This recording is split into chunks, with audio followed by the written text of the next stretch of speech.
Assalamualaikum warahmatullahi wabarakatuh. Alhamdulillah. Wassallallahu wasallam wa baraka ala rasulillah. Muhammad ibn Abdullah wa ala alihi wa sahbihi wa man wala. Subhanaka la ilma lana illa ma 'allamtana innaka antal alimul hakim. Rabbi shrah li sadri wa yassir li amri wahlul 'uqdatam min lisani yafqahu qawli. وسدد لساني واهدي قلبي بجاه النبي والآل والصحبي. اللهم إني أعوذ بك من علم لا ينفع وعمل لا يرفع وقلب لا يخشع ودعاء لا يستجاب لها. Ikhwani, akhwati yang dimuliakan oleh Allah, untuk pertama kalinya saya live di sini di YouTube dan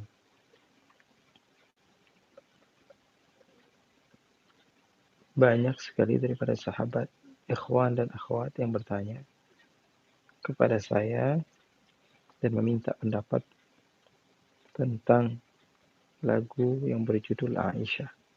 Mulia, indah, cantik, berseri, kulit putih bersih merah di pipimu. Dia Aisyah, putri Abu Bakar, istri Rasulullah. Aisyah, romantisnya cintamu dengan Nabi, dengan baginda kau pernah main lari-lari. Ikhwani, akhwati yang dimuliakan oleh Allah, setiap lingkungan masih berbeda. Ada sebagian orang yang merasa terganggu dengan hal yang bagi sebagian orang lain adalah hal yang sepele. Maka dari itu, ajaran tazkiyah ketika mereka melihat ada orang yang memiliki tasawuf yang tinggi namun tidak pernah mengkritik orang lain, maka perlu dipertanyakan hatinya. Bisa jadi orang tersebut adalah orang yang bermuka dua. Jadi kalau orang yang terus menerus dia iya semua oke saja, kemungkinan besar dia adalah orang yang bermuka dua.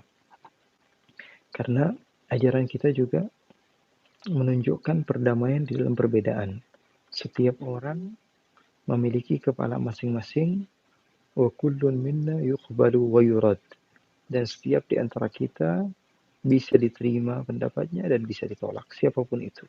Kecuali Nabi besar Muhammad sallallahu alaihi wasallam, beliau adalah makhluk yang satu-satunya. Ketika berkata, maka kita wajib untuk mendengarkan ucapan tersebut dan mengamalkan. Rasulullah SAW senantiasa mendoakan. Rasulullah bersabda, "Naddarallahu mra'an sami'a maqalati fa'u'aha kama sami'aha farubba muballighin aw a'lamu min sami'." Jadi jawaban saya sekedar ngobrol saja, bacot saja begitu, apa yang ada di dalam otak saja. Ketika ditanya, banyak sekali di Instagram, di WhatsApp, di Facebook, di beberapa wasail yang saya punya, sahabat-sahabat bertanya, terlebih yang membawakan lagunya banyak adalah orang-orang yang saya cintai, sahabat-sahabat dan orang-orang yang dekat dengan saya. Saya ulangi poin yang pertama adalah setiap orang itu berbeda-beda rasa, dzauq dan perasaannya. Satu keluarga mungkin mereka akan aneh ketika mendengar adik sama kakak memanggil nama gitu, tanpa ada abang atau kakak atau apalah. Kalau kita di sebagian keluarga itu kan kalau misalnya dia punya kakak dipanggil kak atau bang, ya nggak mungkin manggil nama langsung.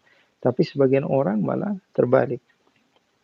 Keluarganya terbiasa memanggil nama dengan nama. Gitu. Hanya saja mungkin nama orang tuanya berbeda. Ada mungkin orang yang manggil nama orang tuanya dengan nama. Dan itu adalah adat istiadat masing-masing. Dan itu dzauq perasaan masing-masing. Masing-masing di antara orang itu berhak untuk memanggil nama tanpa laqab. Tapi memang sebagian risih.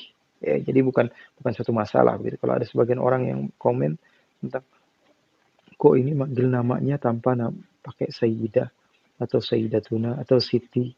Mereka risih karena kehidupan mereka memang sudah ditarbiyah dengan baik untuk memanggil orang yang mulia dengan nama yang mulia. Bukan berarti orang yang memanggil langsung secara nama itu bukan orang yang mulia, tidak. Karena sebagian juga memandang bahwa kita seseorang memiliki nama dan kita panggil sesuai dengan namanya, maka itu sah-sah saja. Ya, bahkan di dalam kitab-kitab segala macam ya, dalam hadis dan lain sebagainya mereka langsung menyebut nama. Kenapa? Satu juga karena kalau semuanya digunakan dengan lakopnya atau dengan panggilan mulianya, maka kitab tersebut akan penuh dengan itu saja. Ya, jadi mungkin sah-sah saja kalau hanya untuk memanggil dengan nama, tapi bagi sebagian orang yang memang memiliki tarbiyah yang lebih terdidik, mereka akan mungkin merasa risih ya dengan panggilan-panggilan orang mulia tanpa dengan julukan atau gelar. Oke, clear. Masalah pertama tidak ada masalah. Berarti masalah nama itu tergantung didikan kita masing-masing, tergantung kita hidup di tarbiyah oleh siapa dan siapa yang bersama kita. Masalah kedua di dalam liriknya, Sayyidah Aisyah adalah insan yang mulia. Ketika saya ditanya bagaimana Habib dengan lagu ini, maka saya jawaban pribadi ya. Fihi ma ismun kabir wa manafi'ul linnas.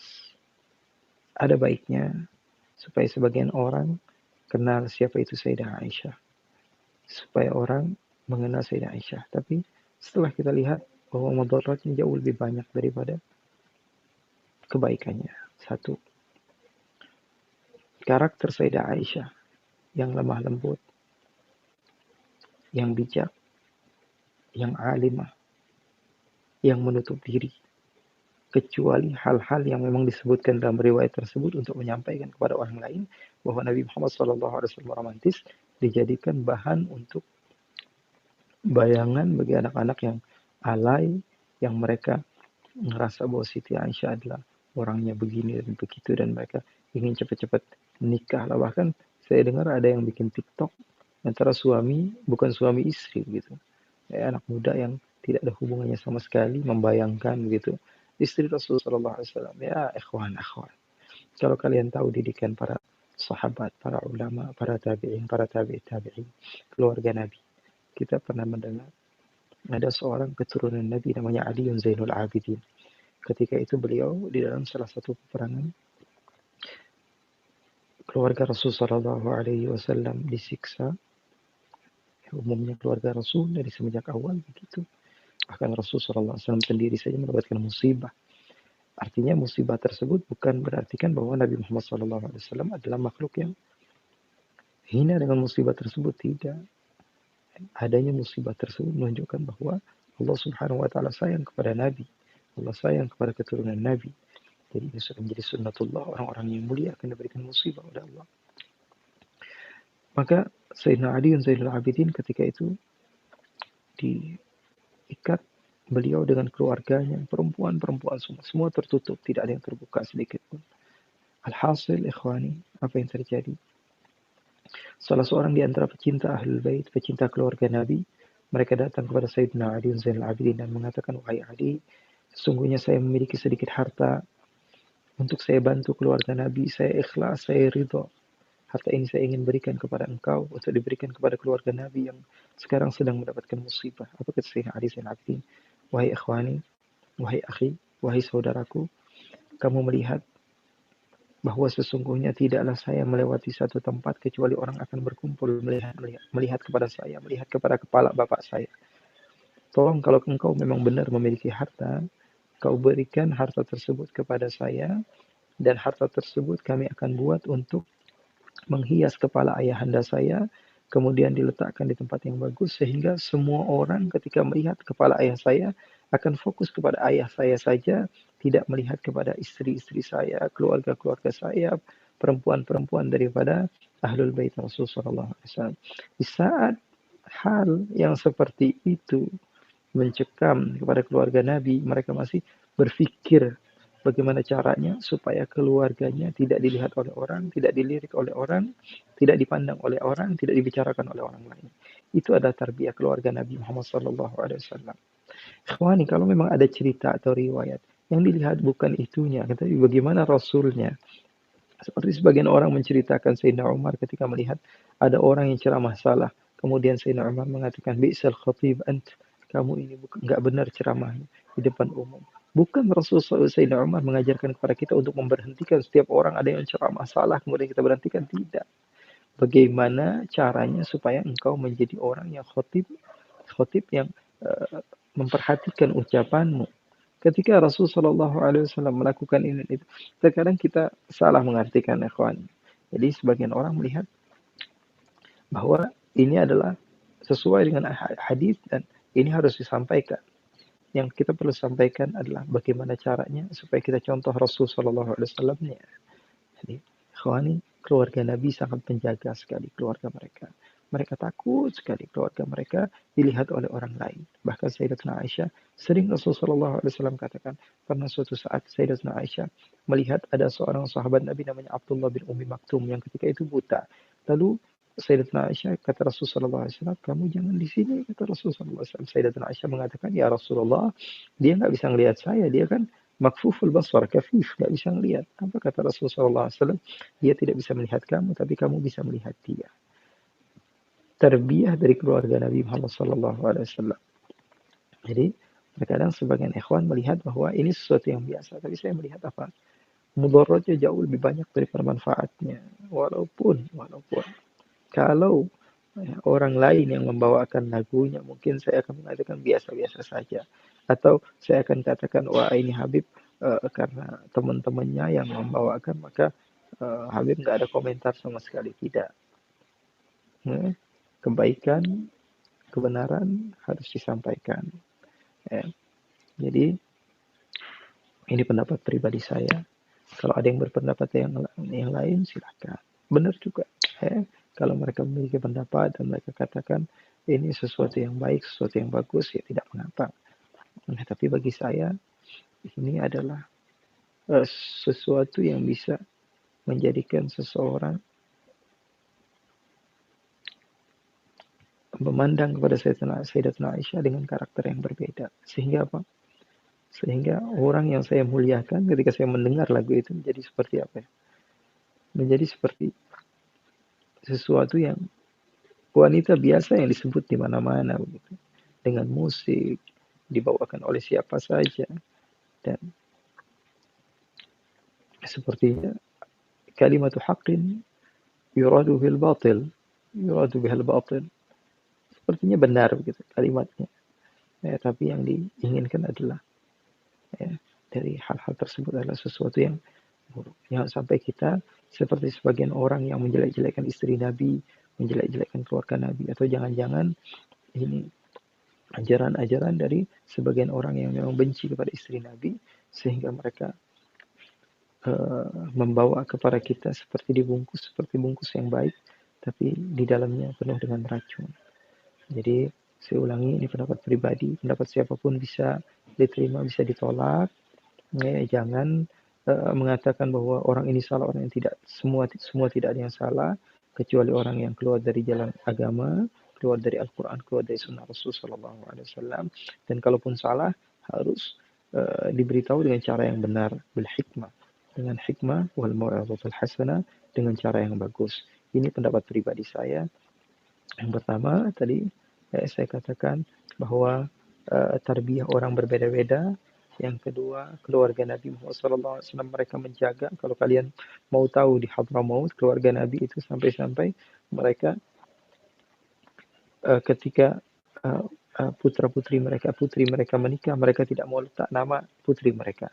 Misalnya ada seorang yang bernama Hamid memiliki putri, mereka tidak letak nama putrinya misalnya Nur binti Hamid, mereka tidak letak nama Nur binti Hamid, tapi langsung bintu Hamid, menikah dengan Fulan bin Fulan. Kenapa? Karena mereka merasa bahwa nama daripada orang yang mulia itu adalah mahal, luar biasa. Kata penyair dikatakan, agharu 'alaiha min abiha wa ummiha. Kata sebagian syair dikatakan, aku cemburu kepada dia, bahkan kepada ibu dan ayahku, bahkan kepada pakaian yang pernah dipakai olehnya, bahkan kepada gelas yang pernah dia meminum dari gelas tersebut. Itu adalah hakikat mahabbah, hakikat cinta. Apalagi istri Rasulullah SAW. Betul, banyak riwayat perlu diceritakan, banyak diceritakan. Saya pun kalau di ceramah-ceramah saya banyak menceritakan riwayat tentang Sayyidah Aisyah begini. Memang pengambilannya daripada Bukhari, pengambilannya daripada Muslim, pengambilannya daripada sunan-sunan para ulama, memang betul adanya. tapi dijadikan suatu hal yang tidaklah layak untuk menjadi makanan publik. Jadi Sayyidina Abu Hurairah beliau mengatakan, sesungguhnya saya mendapatkan dua tempat air minum dari Rasulullah SAW, dua wadah dari Rasulullah SAW. Yang satu saya sudah bagikan kepada kalian, yang satu kalau saya bagikan lagi kepala saya akan pisah daripada badan saya. Artinya apa? Ada hal-hal yang memang perlu disampaikan kepada orang umum, semua orang bisa mencernanya. Tapi ada sebagian lagi yang bahkan kalau misalnya kita sebarkan, mudaratnya jauh lebih banyak.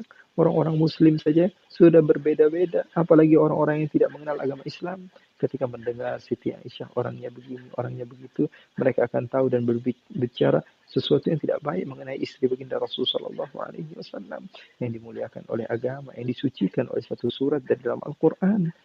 Ikhwani, Sayyidina Abu Hurairah pernah waktu itu kehilangan Rasulullah SAW dan sahabat semuanya mencari di mana Rasulullah SAW.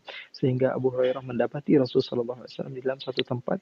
Beliau tahu Rasulullah SAW berada di satu tempat di satu kebun. Akhirnya Abu Hurairah masuk dari lubang kecil sehingga Rasulullah SAW terkejut. Siapa kamu? Abu Hurairah ternyata. Ya Rasulullah, katanya semua orang mencari kamu. Dikira engkau di mana ya Rasulullah? Mencari engkau ya Rasulullah. Kata Rasulullah SAW. Kemudian Rasulullah berikan sorbannya atau sendalnya kepada Abu Hurairah. Wahai Abu Hurairah, kamu keluar dari kebun ini, kamu lihat orang yang pertama kali kamu jumpai, katakan Rasulullah akan berikan kepada dia syurga. Abu Hurairah mengambil sendal tersebut atau sorban tersebut lalu berlari mencari orang yang pertama kali mencari Rasulullah. Yang dia dapati adalah Sayyidina Umar bin Khattab. Lalu apa yang terjadi ikhwani akhwati? Sayyidina Umar bin Khattab berjumpa dengan Abu Hurairah dengan bahagia dan bangga. Abu Hurairah mengatakan, wahai Umar, sesungguhnya Rasulullah SAW mengatakan orang yang pertama kali aku jumpai, dia mendapatkan syurga dari Allah. Dan ini buktinya sendal Rasulullah. Apa kamu bilang kata Sayyidina Umar? Iya, kata Abu Hurairah. Iya, wahai Umar, sesungguhnya Rasulullah menjamin bahwa engkau akan mendapatkan syurga. Kemari kamu. Dipanggil mendekat, lalu didorong oleh Sayyidina Umar sampai dia terjatuh. Sayyidina Abu Hurairah bingung lalu kembali kepada Rasulullah mengadukan akan hal tersebut. Ya Rasulullah, ini Umar kok malah saya dipukul atau dijatuhkan, padahal kata Abu Hurairah, saya memberikan kabar gembira kepada dia bahwa dia akan mendapatkan syurga. Apa kata Sayyidina Umar? Ya Rasulullah, sesungguhnya kalau setiap orang dikit-dikit bertemu akan mendapatkan syurga, semua orang akan ittikal, semua orang nggak bakalan pernah mau ibadah. Ada ya, setiap orang kalau misalnya kalau yang mendapatkan kabar itu bukan Sayyidina Umar, maka dia akan tinggal di rumahnya, nggak mau ibadah lagi, nggak mau sholat lagi. Jadi Sayyidina Umar memiliki dalil ketika melakukan hal yang sedemikian rupa sehingga Rasulullah SAW mengiyakan apa yang dilakukan oleh Sayyidina Umar bin Khattab. Ya Rasulullah SAW, amaliyah dengan keluarga Rasul. Seperti Rasulullah SAW berlari-lari dengan Siti Aisyah. Bukan menjadikan hal untuk dijadikan bahan bagi anak-anak muda yang pengen cepat nikah dan lain sebagainya. Ya, jangan nipu diri sendirilah. Kita tahu kita tuh sama lagu yang seperti itu seru-seruan doang gitu kan, asik-asikan doang. Ya. Apa yang mau dicontoh daripada itu? Yang harus kita contoh itu Nabi Muhammad SAW-nya, bagaimana Rasulullah SAW mampu berkomunikasi dengan orang yang di bawah usianya, kepada Sayyidatuna Khadijah, kepada Sayyidah Saudah, kepada Sayyidatuna Aisyah, kepada Sayyidah Maimunah, kepada Sayyidah Ummu Salamah, dan lain sebagainya. Rasulullah SAW mampu berkomunikasi dengan baik sehingga semuanya menganggap diri mereka adalah wanita yang paling dicintai oleh Rasulullah SAW. Jadi intinya saya balikkan lagi, kalau kalian suka itu hak kalian. Saya pun tidak menghalang-halangi, hanya saja memberikan kejelasan kepada sebagian orang. Karena sebagian orang mungkin mendengar dengan pandangan yang negatif, tapi sebagian orang lagi enggak kok, saya dengerinnya positif-positif saja. Sudah berarti itu hak dia untuk mengiyakan apa yang dia yakini, yang dia pahami. Tapi untuk saya, karena ini adalah makanan publik, maka saya harap untuk tidak semua orang ya yang memiliki iman tidak sekuat kamu mendengarkannya sehingga apa? Sehingga akan menjadi lelucon saja ketika dia share kepada teman-temannya yang tidak mengenal agama Islam. Mereka akan begini dan begitu, agama Islam itu mengajarkan begini dan begitu, sehingga mereka tahu, sehingga ini membunuh karakter Ummul Mukminin Sayyidah Aisyah radhiyallahu taala anha yang amat dimuliakan, yang kita junjung tinggi, yang kita akan jadikan beliau adalah fida ruhna, beliau adalah tebusan bagi ruh kita. dan insya Allah Allah berikan manfaat kepada kita semua. Amin ya rabbal alamin. Saya minta maaf dan saya harap seperti yang saya ulangi, saya katakan di awal tadi, saya ulangi sekali lagi bahwa yang mengiyakan itu benar, yang tidak iyakan juga benar, yang mentidakkan juga itu benar. Jadi semuanya benar, hanya saja kita lihat hadis Rasulullah SAW. Jawaban saya satu saja, hadis Rasulullah, istafti qalbak. Kamu tanya sama hati kamu.